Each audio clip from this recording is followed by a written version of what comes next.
नमस्कार। आज मैं सुना रही हूँ भरत चंद्र शर्मा जी की कहानी 1.25 लाख का हाथी। कार्यालय में गहमा गहमी थी। बाहर से बड़े साहब आए हुए थे। स्टाफ से शिकायतें सुनने में व्यस्त थे। स्टाफ ने मुख्य समस्या यह रखी कि कार्यालय में चपरासियों की कमी है। इसी कारण से कार्य में विलंब होता है और हम अच्छी सेवाएं नहीं दे पाते हैं। बड़े साहब ने जब कार्यालय के अधिकारी जी से बात की तो उन्होंने चपरासियों की एक सूची सामने रख दी। फिर लाखन राम का नाम बताया, जिसके ऊपर उन्होंने लाल स्याही से गोला किया था और कहा कि लाखन राम केवल कागजों में हमारे यहाँ चपरासी है। हकीकत यह है कि वह पिछले 1.5 साल से बिना वेतन के चल रहा है। इस विषय में एकाधिक बार मैं आपको लिख भी चुका हूँ। बड़े साहब की आंखें आश्चर्य से फैल गईं। क्यों, क्या बात है? आखिर वह ड्यूटी क्यों नहीं आता है? साहब ने लाखन राम का कच्चा चिट्ठा खोलकर रख दिया। इसे तो शुरू से ही पीने की लत है, पर अब उम्र के साथ यह पीना उसके लिए इतना घातक हो गया है कि वह बीमार ही रहता है तथा 2-3 महीने में कहीं एक आध बार आकर 1-2 दिन के लिए नौकरी बजा जाता है। अब कार्यालय के कागजों में तो लाखन राम भरा पूरा कर्मठ चपरासी दिखता है, पर सच्चाई यह है कि वह कार्यालय के लिए एक मेहमान चपरासी है। सारे स्टाफ पर रोशनी डालते हुए बड़े बाबू खंखार कर शिष्टतापूर्वक बोले, मैंने तो साहब अपनी 25 साल की नौकरी में इतना पियक्कड़ कामचोर चपरासी नहीं देखा। उनकी हाँ में हाँ मिलाते हुए विशेष सहायक महोदय बोल पड़े, इस लाखन राम को यह सारी सजा अपने ही कर्मों की मिल रही है। जीवन भर कामचोर की तरह रहा और सारी तनख्वाह सट्टे के नंबर लगाने में और शराब पीने में खर्च कर दी। अब इसके पास कुछ बचत भी तो नहीं है। अस्पताल में पड़ा पड़ा सड़ रहा है। यह प्रकरण यूं ही चलता रहता, पर केलकर बाबू ने बातचीत का रुख मोड़ दिया। लाखन राम की आदत से तो हम सब वाकिफ हैं, पर ये सारी आदतें तो उसके मरने पर ही छूटेंगी। पर हमें मानवता के नाते और कुछ बातें भी देखनी है। पिछले 1 साल से उसे वेतन नहीं मिल रहा है। बड़ा और एकमात्र लड़का आवारा इधर उधर घूम रहा है। बड़ी बेटी विधवा होकर 3 बच्चे लेकर घर आ गई है। खुद लाखन राम की 4 बेटियां कुंवारी बैठी हैं। इस तरह केलकर बाबू ने सारी स्थिति स्पष्ट करते हुए बड़े साहब से प्रार्थना करते हुए कहा कि क्यों न साहब लाखन राम, जिसके रिटायर्ड होने में साल भर बाकी है, उसके बदले उसके लड़के को नौकरी दे दें। यह कहते हुए केलकर बाबू ने एक प्रार्थना पत्र बड़े साहब के हाथ में थमा दिया। प्रार्थना पत्र पर लाखन राम ने हस्ताक्षर किए हुए थे।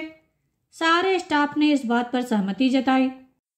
बड़े साहब भी यद्यपि लाखन राम के कच्चे चिट्ठे से उखड़े उखड़े तो मालूम हुए, पर केलकर बाबू द्वारा सुनाई गई कहानी से वे भी सहानुभूति से इस प्रार्थना पत्र को देखने लगे।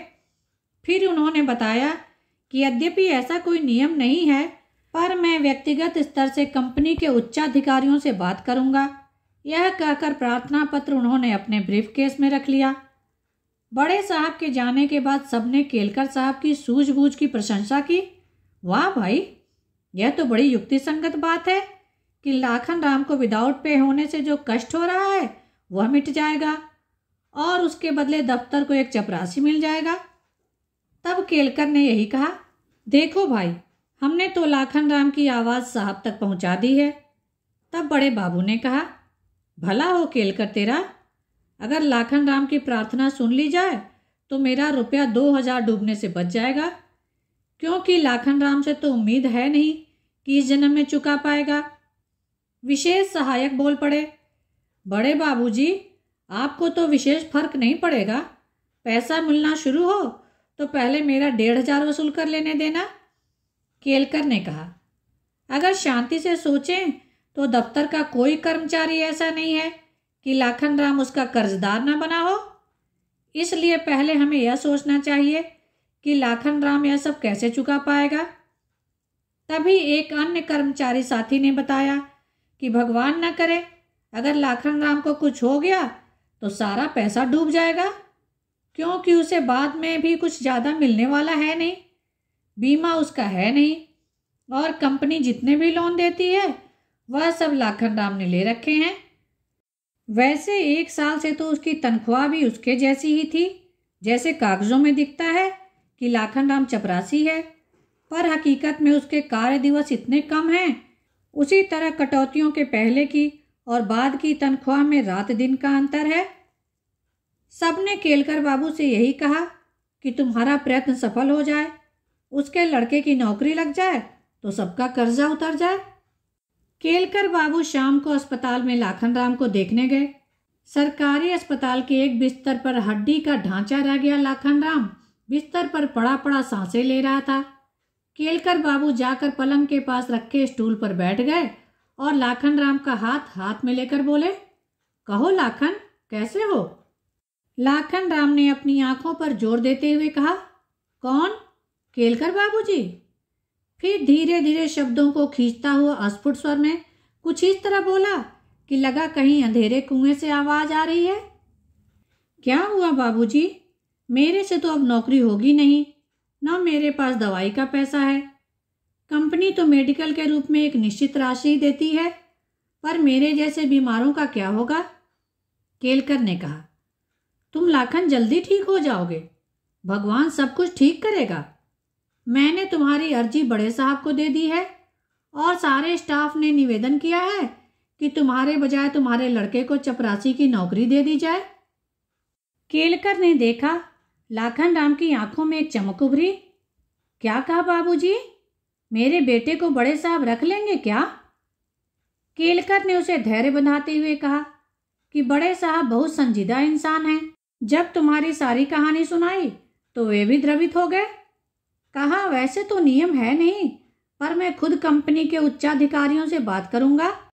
उन्होंने तुम्हारी दरख्वास्त ब्रीफकेस में रखी है।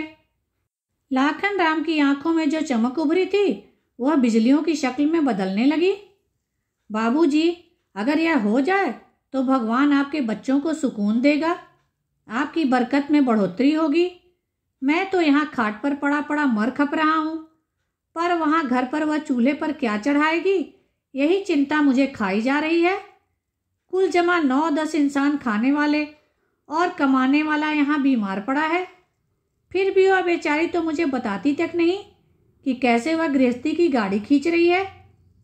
छोटे बच्चे यहाँ आते हैं तो पूछता हूँ, खाना खाया? तो हंसकर कहते हैं, हाँ खा लिया बापू। फिर मैं पूछता हूँ, क्या खाया? तो अचकचा जाते हैं। क्यों बाबूजी? कितना भी हंसकर बात करे, भूख तो चेहरे से बोलती ही है।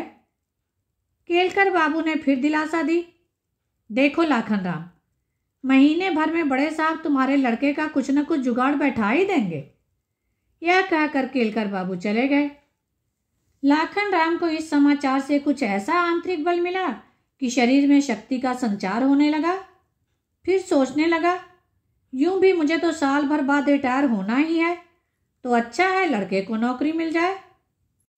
काम के बिना तो पढ़े लिखे भी आवारा लगते हैं, आखिर यह तो कम पढ़ा लिखा है, बुरी संगत में फंस गया है, नौकरी मिलेगी तो कल ठीक हो जाएगा। इसी तरह विचार में डूबे डूबे उसकी आंख लग गई। अस्पताल की नर्स ने आकर देखा बूढ़ा सो रहा है, जगाना ठीक नहीं है। 2 सफेद गोलियां वहां सिरहाने रखकर चली गई।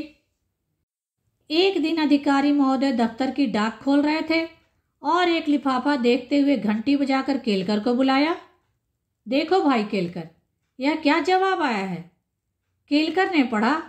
भाषा कुछ इस प्रकार थी, प्रार्थी लाखन राम के पत्र के संदर्भ में लेख है कि ऐसा कोई प्रावधान नहीं है कि कर्मचारी के बजाय उसके किसी बेटे को नौकरी दी जा सके।